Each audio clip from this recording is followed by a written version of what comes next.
This is the 007 Debriefings. I'm Intelligence Officer Wiz. And I'm Weapons Specialist Zero. Zero, how you doing this week? A little tired. Yeah, you seem to be that way a lot now, huh?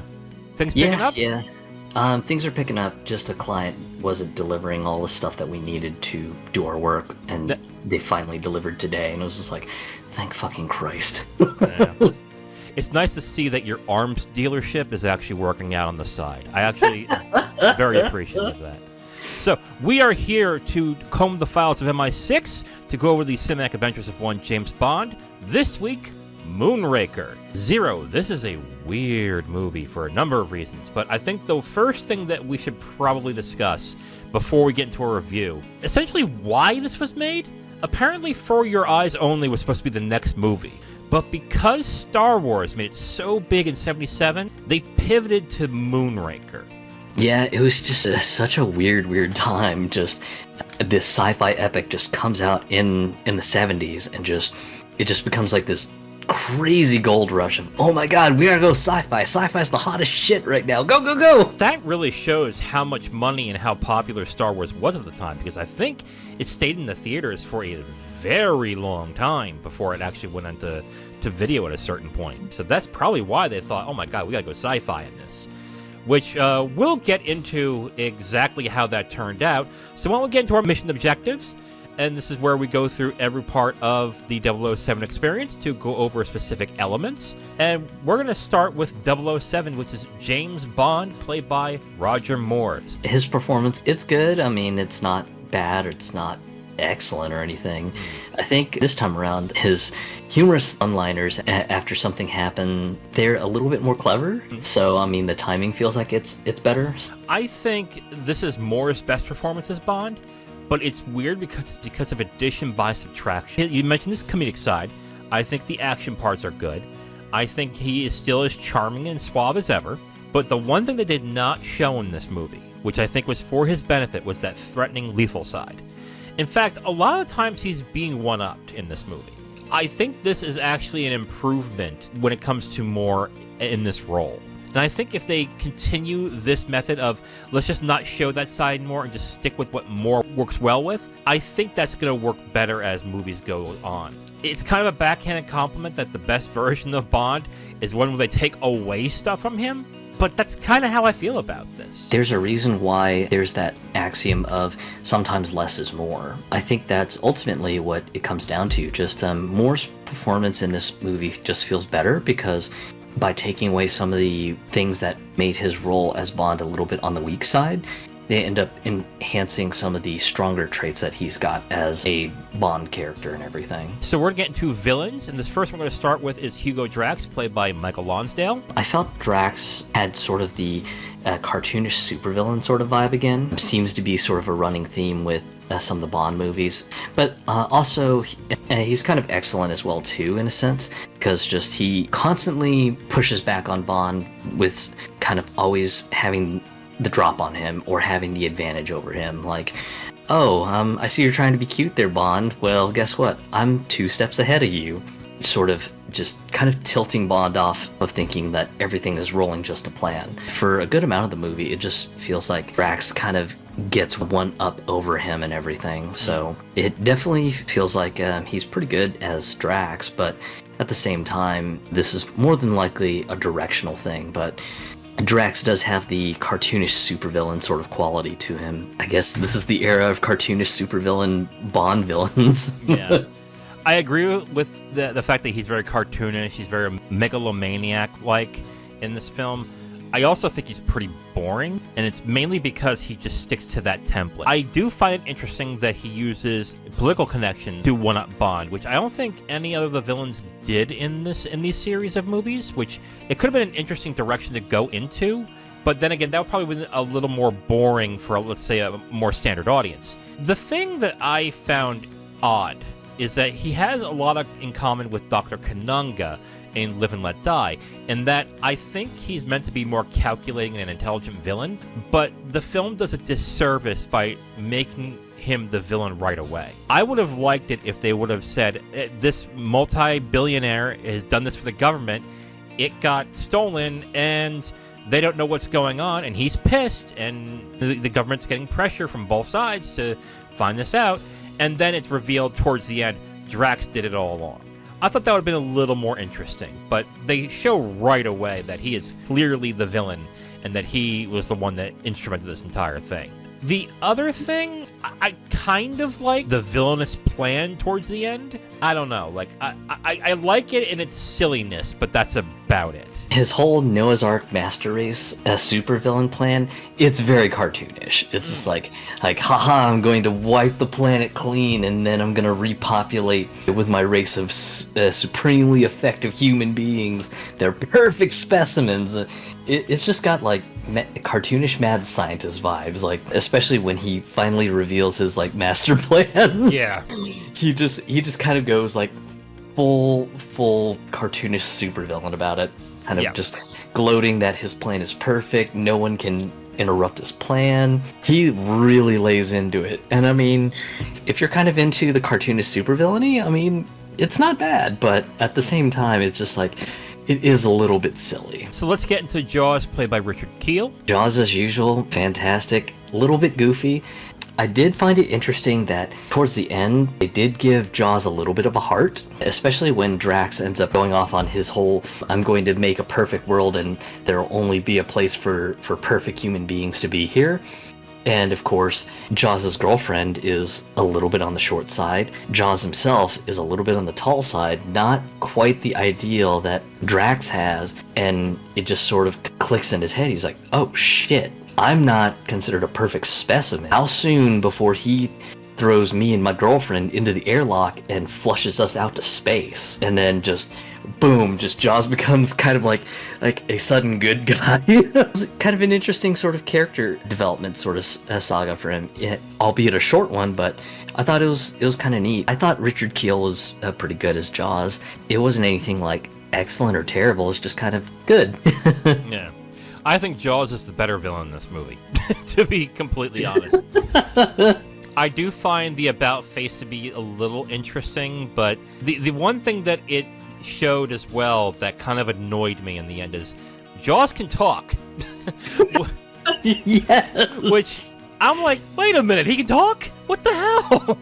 Like, this could have been so much better if the guy can talk, and he has a decent voice too, unless that's somebody else's voice, and maybe in real life, you couldn't really understand Richard Kiel. If you just made the thing that he can talk, why not let him talk?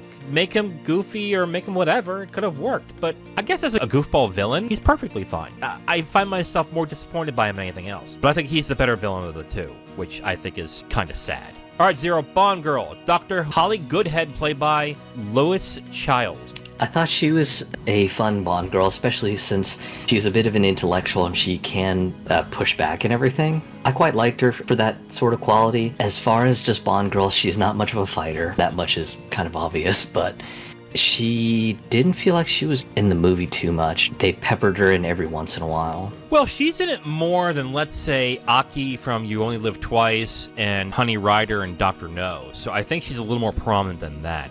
Yeah. I think she's one of the worst Bond girls thus far.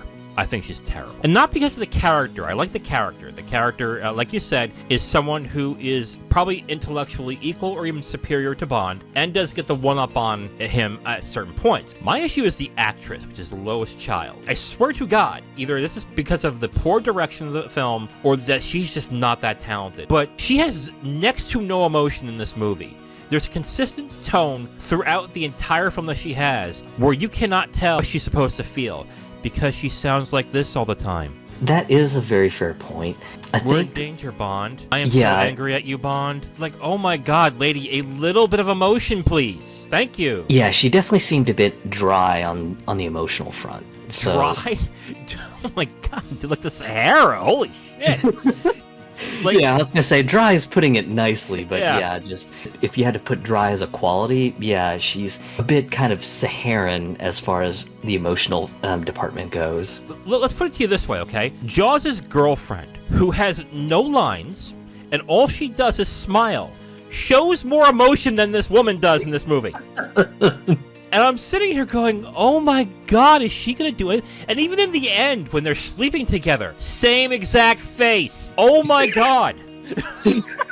Yeah, she was a bit of a dead fish towards that end. The character itself is fine. I think if it was a better actress there, it would have done a lot better. But a huge miss for this one.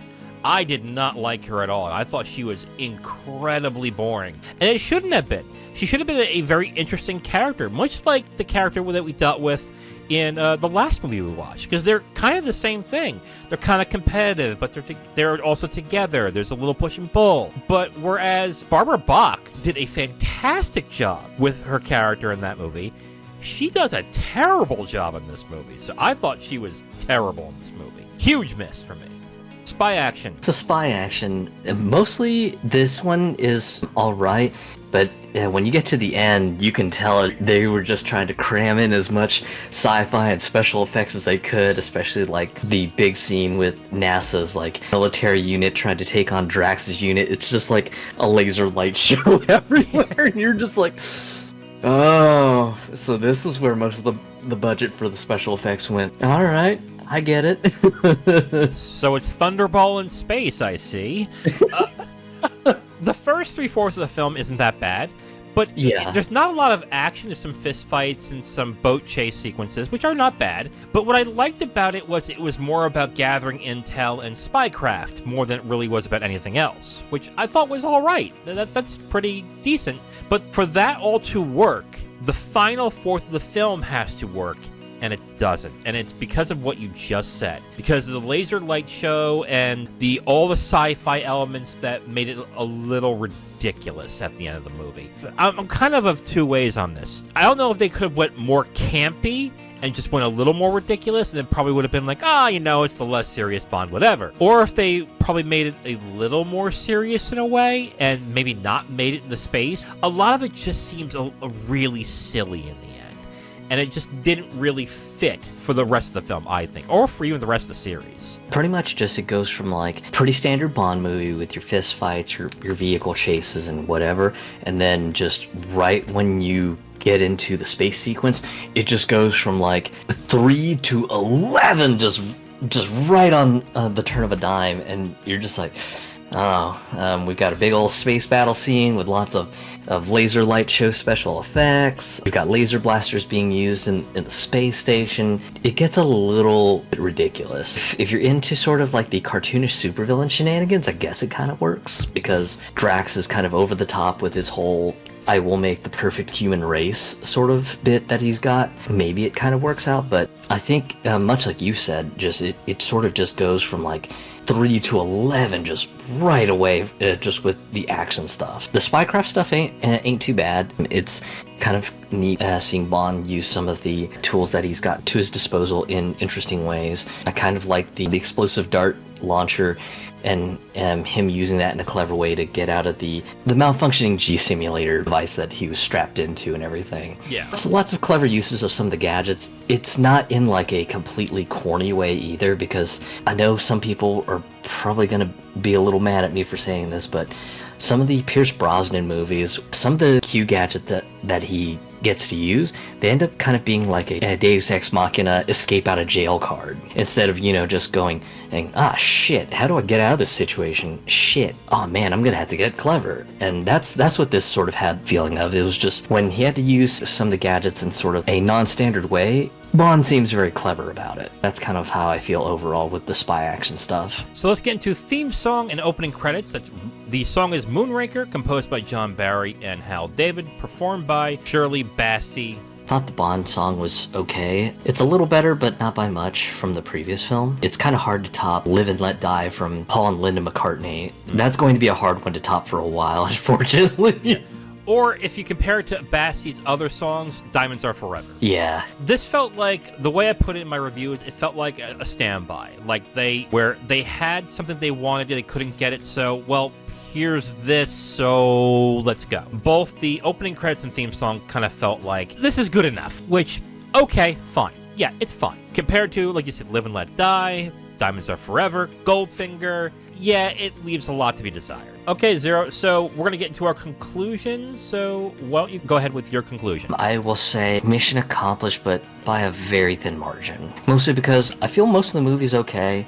Unfortunately, the performance of Lois Chiles as Holly Goodhead is a little bit too dry. She just does not have the emotional range to sort of just fulfill the role in a successful way. Hugo Drax, he's an alright villain, a little bit cartoonish and supervillainy. Richard Clay as Jaws, fantastic in the fact that just he sort of has a good character arc sort of towards the end, which was something I had completely forgotten about. Most of the film's pretty good as far as the action sequences go, but I think really things kind of go completely off the rails when you get into the space station bit, and it just seems like, hey, how do we sci-fi this up real hard and real fast in a hurry? Lasers, just all the lasers, and you've got the incredibly flashy scene where NASA's got their space army fighting off Drax's guys, and you've got lasers blasting everywhere, people being thrown into space and stuff like that, and then of course you've got the fighting in the space station and everything, and yeah, you've got laser blasters kind of blowing up things here and there. It's just kind of one of those things that it just kind of ramps up and changes so fast. It almost just seems the last quarter of the movie almost feels like it's shoehorned in. That's why I feel it's kind of barely a mission accomplished. So you enjoyed it enough to just be like, oh, that was a fun afternoon.